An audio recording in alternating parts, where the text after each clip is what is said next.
Hi there everybody, my name is Kate and welcome to my channel, Trinergy Awakens Naturally. As is the case for the last few videos, I'm on the road. Yeah, I've just gotten done hiking in Canyon City, and as if you've seen my other videos or not, it's kind of just a spooky, funky little area. Got some very twisted and convoluted energy in it. A lot of weird mining has happened here, and I won't get into the deets of that. I'm going to make a separate video about it. However, because of that, a lot of strange energy here. I learn a lot while I'm here about strange energy and about dark energy. I learn a whole lot about it because when I go into a place where the natural world has been distorted or is holding distorted energy, when it is speaking and when it is talking to me and helping me understand the distortion that can happen through humanity, nature will pick up the vibe, but being able to relate it back to me in a way that I understand can really feel uncomfortable, and it can bring up some really weird feelings. And so it's always quite helpful when it's made relevant to something that's going on in my life or into the world, so that I better understand it. So anyhow, if you look at the time frame, this is a timeless message. They always are. However, the actual time frame right now is we're just a couple of days from the 11/11 portal that it's just passed. So a major portal for the year has already passed 11/11. And if we look around the state of the union, around the world, the state of affairs is awfully bumpy. Hang on. The state of affairs is that we're really rocking and rolling with our ascension process and with our moving forward into higher consciousness with a lot of anger and a lot of fear and a lot of distorted energy. And that's why I'm coming in, is because I was very clear while I was out hiking today, and I have been for a couple of days, very clear about major distortions in energy that are happening, even beyond, or before the 11/11 portal, and even more so I felt for my own self since the 11/11 portal. So distorted energy can show up looking a bunch of different ways. The way specifically that I'm talking about today and right now is when we have, dark angel types, or something that comes that's very, very, very scary to us, and this is energetic primarily. It can come in the form of an actual person who appears to be demon possessed or really overwhelmed by their dark side. However you receive that information, that you can understand it, is however you receive it, to just get me that what I'm saying is someone who is possessed by a devil. If that's how you receive that, to understand it, great. Or if it's better to understand it as someone who is just completely, really, almost exclusively working out of their dark bag, or their dark presence that's around them, a whole collective of dark energy, whatever it is, however you can capture that understanding. It's really about knowing that what I mean is very dark presence, whether it's showing up in the individual themselves or not, or it's showing up in dreams or in flashbacks, anything like that. What that is deeply connected to, very much connected to those dark angels, or those dark presences, or the evil entities, the dark entities, however you understand that, the dark vibe, the low vibe crowd, however you get it, that is connected very much to trauma bonding. When you have people in your life currently who are trauma bonding with you, they can kick off a whole entire host of energies within them, within you, within the collective around you. Karmic stuff, very karmic stuff. And karma is all about learning lessons, right?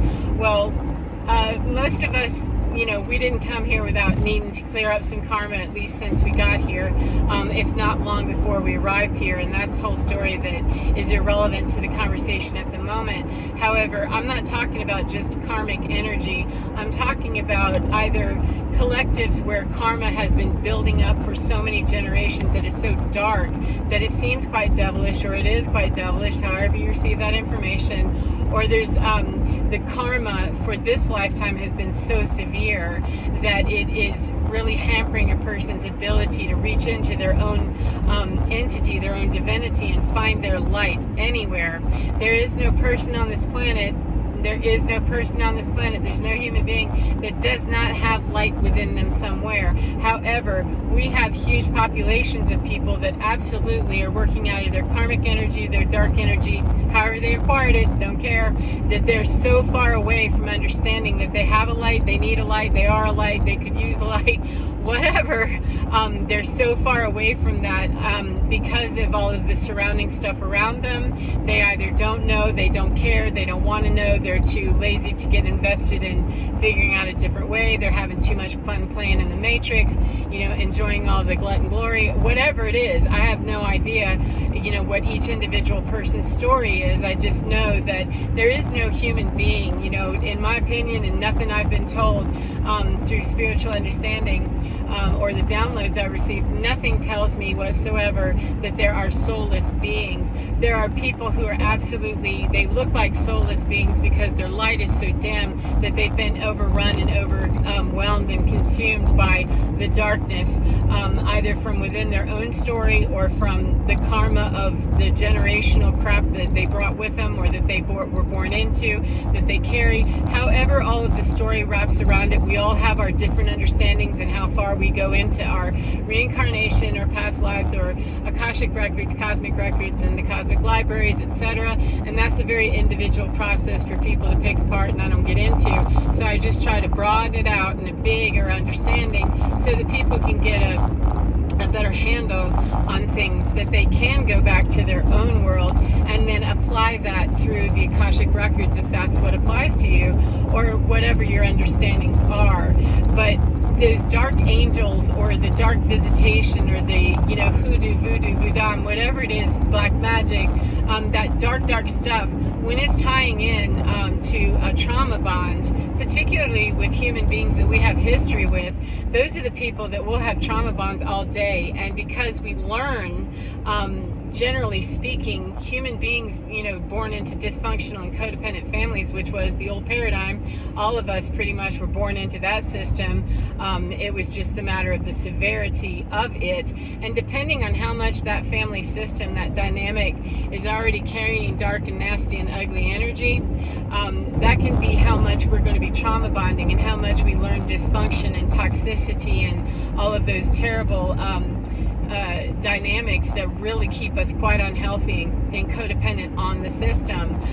It's sort of like, the Stockholm syndrome, that people don't really understand how they're going to survive or live once they've left a situation where they've been in, been in an abusive situation, or a concentration camp experience. They've been a prisoner. They often, don't really know how to operate outside of that, and they want to come back to that abusive situation. And it's not because people are stupid or, crazy or dumb or whatever. We come up with all these reasons that we tell ourselves and other people about why they don't leave. They just suddenly get up. Why don't they just get up and leave? Well, because there's a whole dynamic involved with that. And when you have toxic bonds and trauma bonds with people that are key players in your life, or key roles, mom, dad, sister, brother, cousins, whatever the dynamic was that was explained to you, that this is the most important and this is what you do.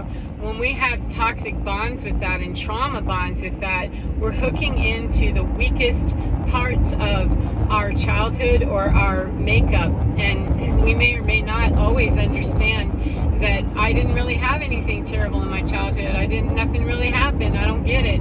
Well, there's a couple of things that can be going on if we're experiencing, real traumatic stuff, or we're having, full-on nightmares or flashbacks to something that really doesn't seem like it's a big deal. When we have energy surrounding us, or around the people we're hanging around, particularly family, when that energy, it carries a lot of trauma bonding with it, we can be affected by that and tapped by that at those vulnerable points with the full frontal of everything that family and the toxicity is bringing, especially if we are a light worker, starseed, or the generational curse breaker, the person for that family unit, usually the scapegoat in psychology, truly usually the scapegoat, that person will be the target for all the abuse and will receive the full frontal of everything that family is bringing with it, whether the family in that actual time frame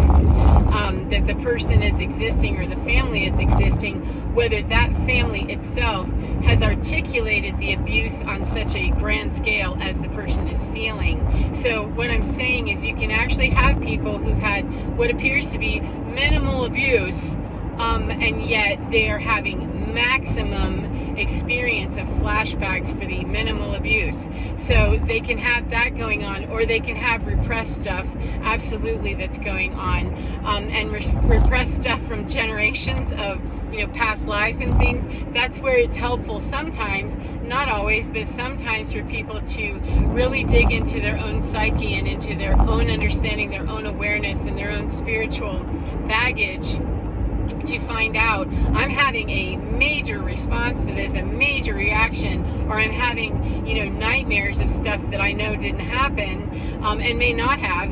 I'm not saying that every nightmare is a repressed memory or anything. They may be having these extreme experiences and not understand. It might be helpful to reach into the spiritual realm and really ask, hey, what do I need to know about myself? What do I need to understand? There's some fool coming up beside me. Thank you. I love it whenever I'm driving, man. I don't like driving for this very reason, because that person could have waited till right now to make a safe move and instead wanted it his way or her way. Whatever, dude. Whatever, you have to allow people to make their foolish and over-the-top experiences however they make them. Just prefer that and he's just passing all over the place, and we're going to grind it down with some construction to about 45 in a minute, where that person's not going to be able to run that 65 thing much longer. So we'll be jammed up bumper to bumper in a minute, I bet. And I'm not going to glory and gloat about it, but I think that's hilarious. So go on ahead and run that up there like that. Whatever. Just please stop putting other people in danger.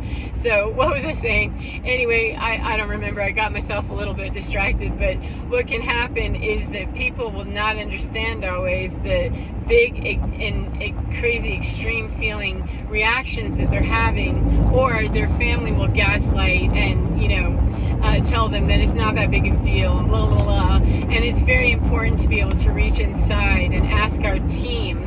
I'm not at all an advocate of going to another human being to go digging around in Akashic records. To me, I have never, not one time, have I gotten a download, and believe me, I've asked a whole bunch, because I do want to make sure before I'm putting information out here like I'm an authority. I'm not an authority. I'm only an authority on what I hear. However, I encourage anybody, go find your own way, and if it takes you to someone who can help you with your Akashic records and you feel comfortable and safe to do so, then do it. However, what I've been told repeatedly is it's a very personal process, and Akashic records and Cosmic Library, excuse me, we're getting into that construction zone, that's a very personal thing, and that very few human beings on this planet have the truly have the authority and the responsibility factor intact, and the ability to maintain their professionalism and their maturity and their spiritual hygiene well enough to be digging around in their own records, much less in somebody else's.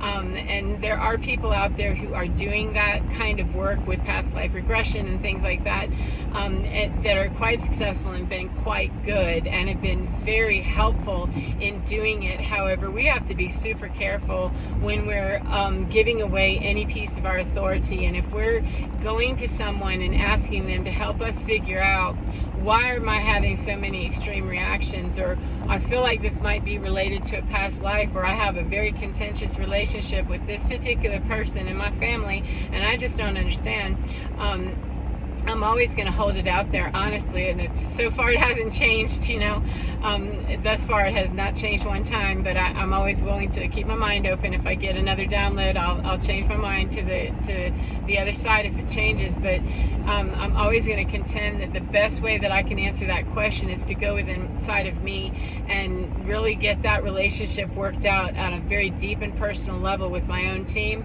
with God, with Spirit, with my guides, however I understand that, to really strengthen that relationship so much that I ask those questions of my team, because I'm not going to want to, me personally, I don't want to put that through a third party, because that third party is like playing the telephone game. It's their interpretation of what they're hearing, and they may not hear the message correctly, or they may not hear it in such a way that when they articulate it back to me, they may not have the experience or the ability to articulate that to me in what would be the most helpful way for me to understand it. And it may in fact do some damage, could in fact do, a lot of great stuff. However, me personally, I've had many people define me, in the spiritual land. I've had quite a few try to define me and what I'm about, and, give me all kinds of information that, like I'm cool with going to my own school. That's just me personally. And if we give away our authority to someone who is really gifted, that's great. If we give them the ability to help us understand our story, and they are actually giving us that information. However, my personal opinion again is that if we don't really have a way to fact check that or double check that, or test it somehow to know, how do you test the Spirit if you don't already have a great relationship with Spirit? How can you test it to know? Most of us have been beaten down in one way or another that we don't trust our own intuition, and we don't really trust, what we think might be truer or more factual or a better feeling. We're kind of led down this road of believing that we don't have the ability or the right because someone hangs a shingle of, I'm a spiritualist and I read tarot, or I read astrology, or I read palms, or I'm just one, great person who's into spirituality, and I'm your mom, or I'm your, Aunt Lucy, or whatever, that I have authority. And it's really not always true. It could be just that trauma bond. A perfect stranger can tap your trauma bond that was started with your mother or your father or a cousin or something. So it's very easy for that to get convoluted, and that telephone game gets hella confusing and wrong. It can. And the odds are, for me personally, the odds are way too stacked against me that I'm going to run across someone, and I'm not interested in interviewing, 12 people to hope that one of them will be, satisfactory in helping me do that. Maybe, just maybe, it would be more beneficial for me to spend that time that I would have been, weeding out and giving away my trust blindly, that might have been a better use of my time, and would be a better use of my time, in my personal opinion, to grow my experience and my relationship with my own self, my own guides, my own team, my own higher consciousness, God, Spirit, whomever it is, universal intelligence, loving presence, whatever that is, it works better for me personally. And it's what I advise other people to do. However, everybody takes their own journey, and I have respect for that.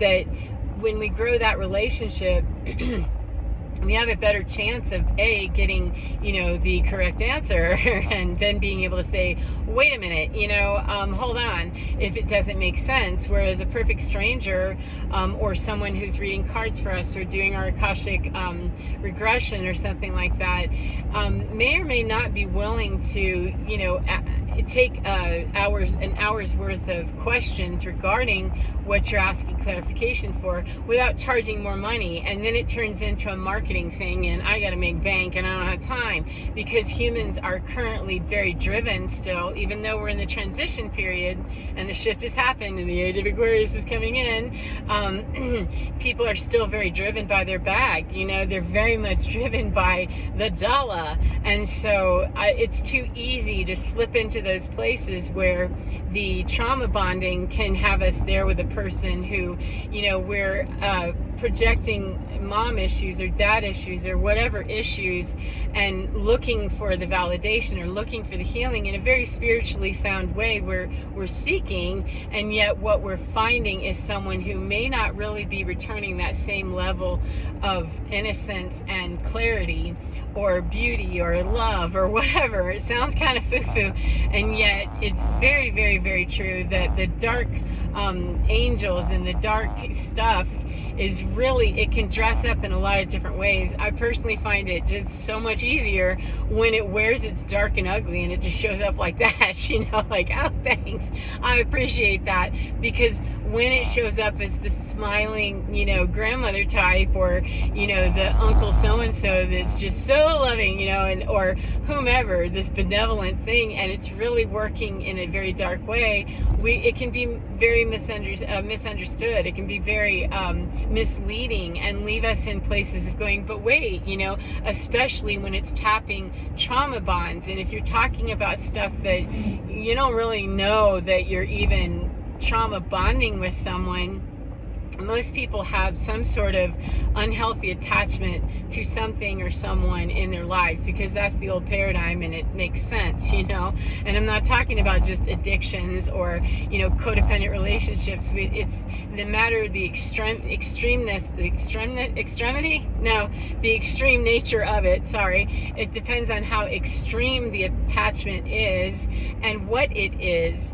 But we can be trauma bonding with someone that carries through in all of our relationships because of something that happened in their lives that from generations ago, it's already brought forward in that generational curse stuff or past lives, etc. It can be brought forth to create a trauma bond that nothing major happened. And God forbid, when some major stuff does happen, it's very difficult. I don't know that I've ever met anybody that's experienced a severe trauma that didn't learn how to trauma bond after that, because that's our human psyche has to go through that process of what the frick just happened to me. And usually when we're children, we don't have the ability, the maturity, or the understanding yet to deal with it, much less, try to handle it and understand some other way of attaching to people without it being traumatic or codependent at a minimum.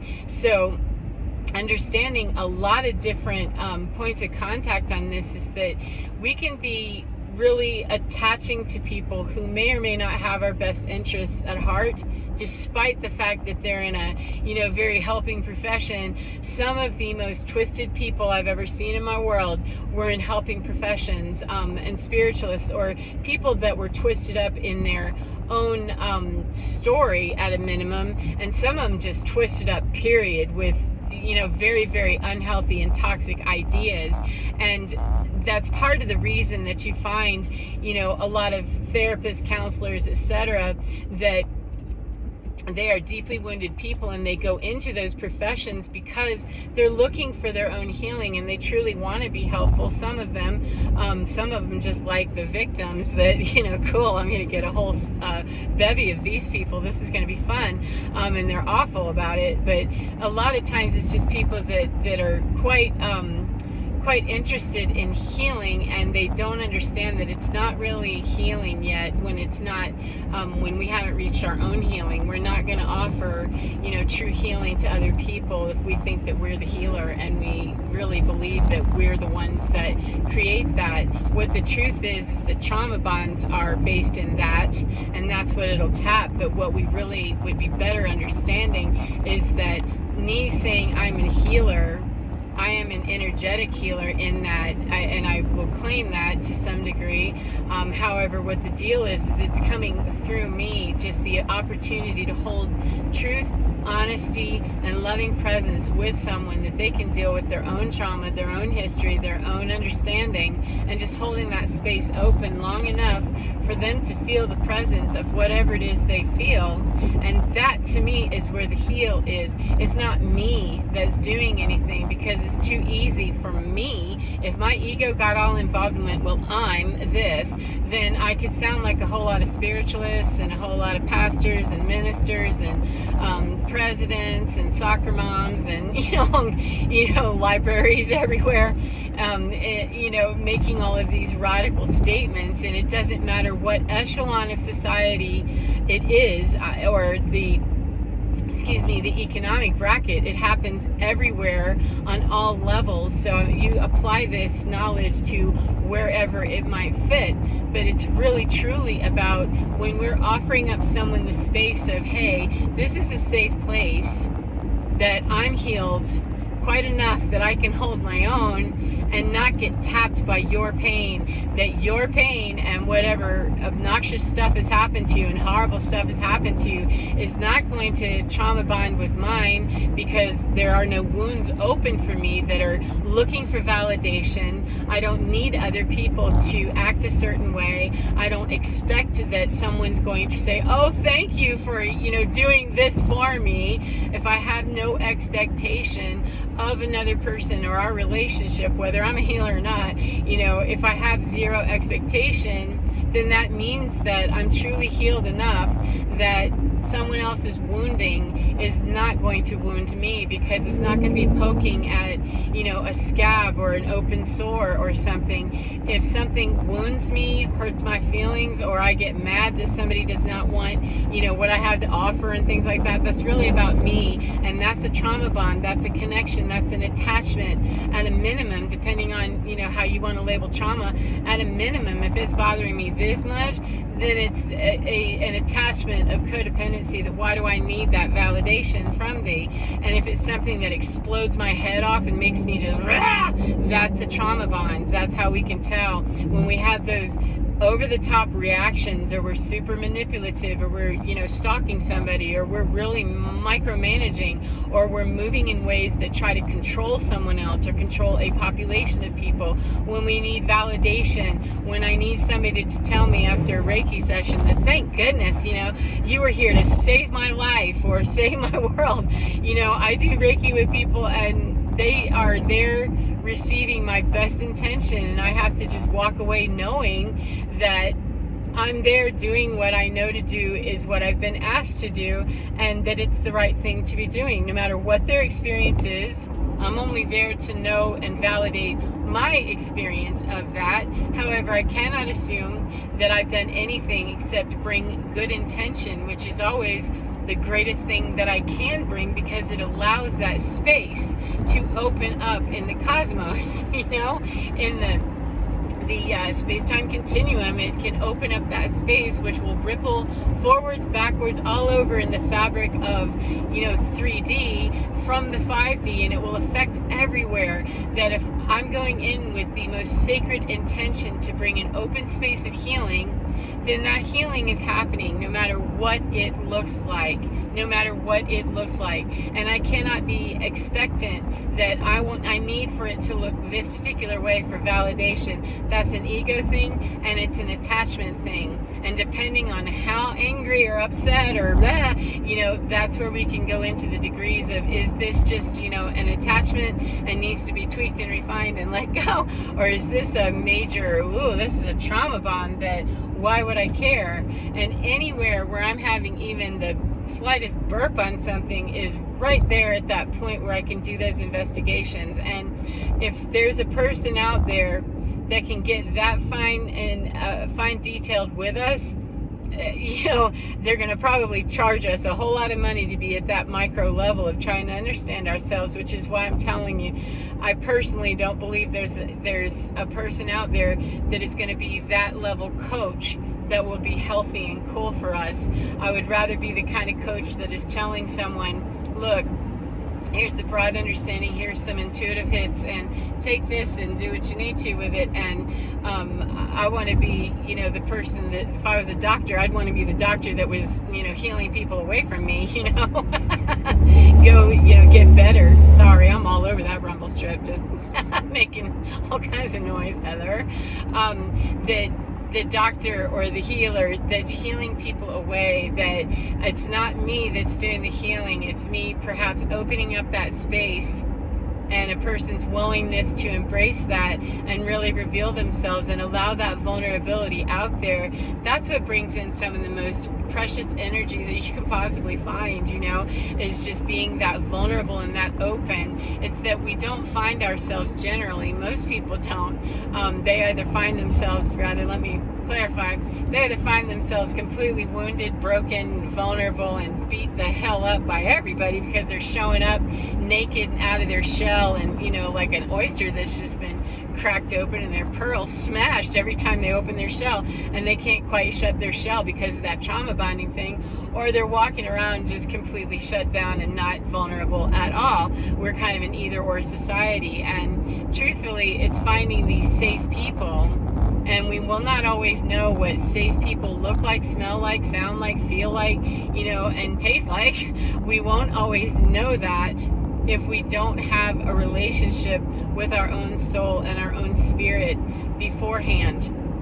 That's where a lot of people get tripped up, is we assume because we're spiritual and we're this or we're that, and somebody else says they are too, then we have a common platform of understanding, and you may or may not. You may have somebody who's, nope, they're not really vulnerable. They can sound vulnerable, they can sound sweet, they can, cute little old lady or nice gentleman that, with a straight up white collar job, or whatever, and varying degrees of everything, of every age and color and economic bracket and job and all that other stuff, everything, that where it is on the continuum can look a certain way, and unless we understand our own intuition and how to really weed that stuff out, we can be taken in and then be taken on a ride that takes us away from what we're really here to do. Every single person on this planet has some sort of something that they can offer to the planet, and that is very good and holy and sacred work for them to be doing. Not many people are actually answering that call,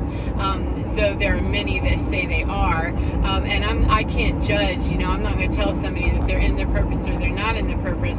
I'm going to just look at the evidence of what do I see. And when I see spiritualists, especially people taking, ones on very vulnerable information, Akashic records and things like that, or past life regression, please be very careful, because those are the people that I've seen some very distorted energy coming from them, just listening to what they're saying and how their feet are moving underneath it, that there's a very different story underneath that mouth. The mouth is saying one thing, but the feet are going the opposite direction of what that mouth says it's doing. And those are the kinds of inconsistencies that I look for as fact-based stuff, rather than try to intuitively understand whether, a person is good or bad, whether they're going to be healthy for me in a healthy, functional relationship or not. I look for those cognitive dissonances, that someone tells me they're spiritual and they get upset that a client hasn't come back to them, or that a person didn't buy their whole entire package, or they don't behave a certain way, or they're very disparaging of certain race groups, or just whatever. When I hear that, that's a cognitive dissonance that makes me go, huh? And rather than assume that it's just me, our culture would have us believe the gaslighting bullshit that, well, when you hear that or feel that or sense that cognitive dissonance, we're cultured, bred, and born into the belief system that is way wrong, and changing, that it's somehow us, and that we have to go to therapy and figure it out. And we do oftentimes need to do self-reflection to find out where is the bugaboo in that, what the cognitive dissonance is. Is it from my end, or is it from the other end? And the best way that I've found, man, was to get away from all of it and go within here. And therapies and, doctors, psychiatry, psychology, counselors, etc. I'm not disparaging of anybody at all. No one that is working in their very righteous and right path and is doing sacred work, that is bringing about healing for the planet. I'm asking everybody and their brother, please, get started with whatever yours is.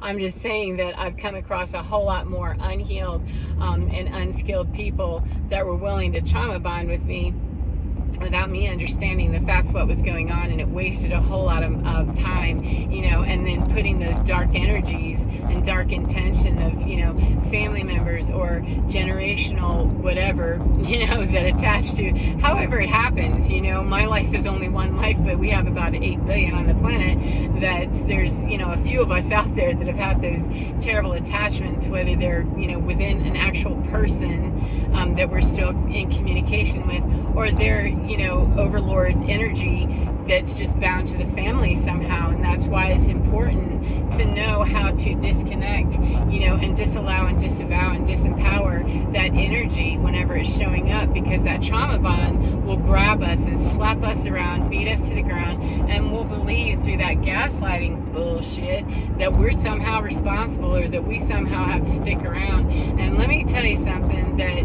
generational curse breakers do not necessarily stay with the generation that they came into the world with. Just because someone's born into a family does not mean, I'm not telling you everybody got to break up their family, I'm not saying that. However, just because a person is born into a family does not mean that they are bound to that family, unless they are bound by what is being told to them. If they know, I got to get on with my business, it's time for me to move on, we don't have anything in common, it's time for me to go, unless they're being bound by something else, they are free to move on, and when they're being bound by something else, that something else, if it involves a toxic contract or something from Akashic Records, etc., I want to be clearing out and moving out, and I'll figure out the contract and all that later. However, I want to separate so that I can get clear enough about what I need to do to find out. And I'm also of the very firm belief that Akashic Records, there are many for whom that applies, and there's also just a group of, a collective of people for whom they don't apply the same way. They just don't. They're cosmic libraries that, move a little bit further out into the cosmos, literally. And so people that are real earthbound and their Akashic Records, it is possible to say, yeah, I'm not doing that anymore, and I'm breaking all contracts, or I'm, rising above it to, not rise above it as in better, like I'm finding the library where my actual data exists, and there's even less skilled people that have the ability to look into that. And there's just too many people out there abusing the fact that there's a lot of folks in turmoil, there are a lot of folks in emotional disarray, they're just exploding on every level, and they don't know what to do with themselves. They're angry, they're frightened, they're bonding everywhere, trying to attach to something new, and what they're attaching to is just a new trauma bond that's the same old nasty energy, it's the same material, but constantly seeking, and the people that can break those bonds and those curses or whatever do very well, in my experience. And I know for myself exclusively, I'll bring it just to me, I'm able to do my greatest work because the trauma bonds that were holding me, some of them were not even mine. And once I could clear out and get away from the entire dynamic, it was when I could put that separation there, that there's enough distance and enough objectivity to be able to look at it and go, oh yeah, that's why that was that way. That was just me being way too close to it. It's like a magnet, it's going to be bound there some way. And the breaking away from that may or may not happen if we get into somebody in their Akashic record, digging, or their past life stuff with us. If they've got past life stuff they haven't worked through, or they have their own trauma bonds, it will not work well, and it may not serve us as best as it would be to just go inside. So I'm a huge proponent of personal sovereignty, energetic personal sovereignty, spiritual freedom, spiritual sovereignty, to be able to define our own energy and truly understand our own energetic address. What's my energetic signature look like, smell like, sound like, taste like, feel like? What does that do just by me being alone in my own little bubble, my own little biosphere? What is that? How does it feel? So that I know very, very, very well, and oh so clearly, when something else swings through, whether it's in a physical engagement with someone, or it's something just in the quiet of my, house and I'm just suddenly overwhelmed with a feeling, how would I know if I don't really know or understand and I'm just bonded everywhere? That's what codependency does, is it teaches us that we have no boundaries. We're just this porous, sloppy hot mess with sloppy hot emotions, and the sloppy hot emotions of other people who may or may not be expressing them in a sloppy hot way. However, they're sloppy. And if we don't get away from that and get some distance and some objectivity, how will we know? So I'm not at all fond of people finding other people to try to help them dig through, codependency and narcissistic and toxic issues when those people really aren't, healed enough to be doing the job. And that, field training and on the job training is not the people, those are not the people that we want to try to, get our healing with. We need to find the people who are actually healed and able to hold that space of, wow, I see that you've really been traumatized. I see that you've been through something really, or that you're super confused, and I don't have to jump in there to try to save you. I don't have to try to jump in there to change your whole world, and I'm not going to be mad. You either take what I say or you don't, and it doesn't blow my whole world out of the water, and it doesn't upset me. It's me understanding that if that did, I got work to do, and I need to shut down my entire operation until I do that, because I'm not benefiting you if I endear you to me. I'm not being a very good healer if I don't heal thee, right? Or if I don't allow that space to open up, because remember, I'm not the one bringing the healing. I'm very clear on that.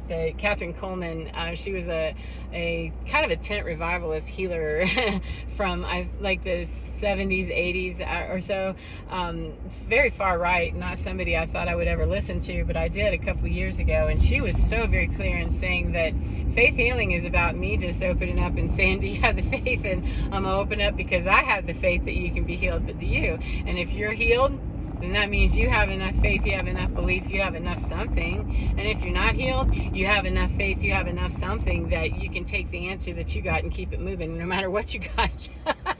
And that's just the truth, is that it's not me that's doing it. It is the energy of Christ, Christos consciousness, Jesus Christ, God, divine energy, healing energy, universal loving presence, whatever you call it, the God frequency that brings about that ability for the body to be healed, for the mind to be healed, because that's really where it starts, and where we can deactivate all of the programming and the terrible baggage that we've acquired through this lifetime.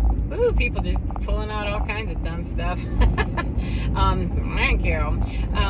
That however we've acquired it, and to the degree that we have it, that's going to be the amount of time and work that we need to do. And we don't need to assess it. We don't need an algorithm beforehand. If we're really getting that relationship with God, with ourselves, with spirit, with universal intelligence, when we're really building that up and really truly building it up, Buttercup, we will get all the information we need. I'm very, very, very strongly understanding that, and it makes it easier to be able to know and understand and differentiate the folks that, nah, thank you, I gotta keep it moving.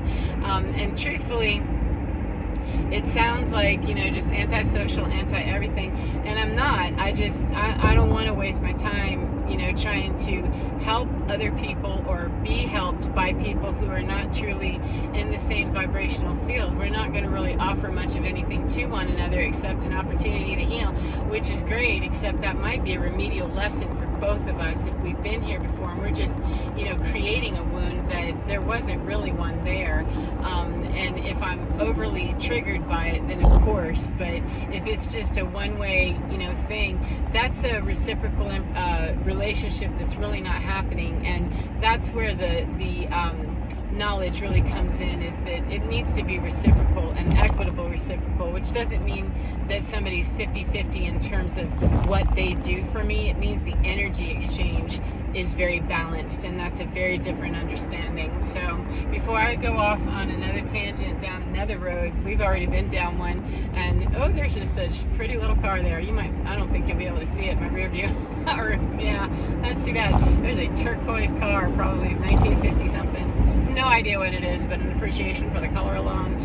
Like big bright blue. That was really cool. before I get going off on a tangent again, we're already into some very deep stuff. But if you've got question about your life and what's going on and why do things seem like this or whatever, it's always a good thing, no matter what you do out here in 3D, to get to know the enemy. Get to know who you are on the inside, because that alone, once we develop that, we can really rely on that inner knowledge, that God space, to tell us who we can go to, that we can seek and find more information to get to another door, without necessarily having to be told. I'm always sus. Like I said, I'm sus of anybody who tells me they got my answer for me. I'm already suspicious of why. That hasn't worked out one time. Not one time has it worked out in my life that somebody said they had the way for me, that I followed it, and they were, because they may or may not have my best interests, and they won't. They're not ever going to have my best interests 100%, because that's not how humans are. So we have to understand the game we're playing right from the jump, is that not one other person is going to be 100% your backup, and because they're not supposed to be. We're not designed to be. When we are, that's called codependency. That I'm there 100% of the time, no matter what you do, even if you abuse me, no. So that's what we're learning in our spiritual and our energetic sovereignty. So take care of yourselves. I hope you're having a beautiful day, whatever part of the day you're in. And remember, friends, get within your skin, because you're divine. It really, really, truly is totally fine, and it knows how to help you, and it loves you all of the time. Take care of yourselves, and I'll see you again next time. Bye-bye, friends.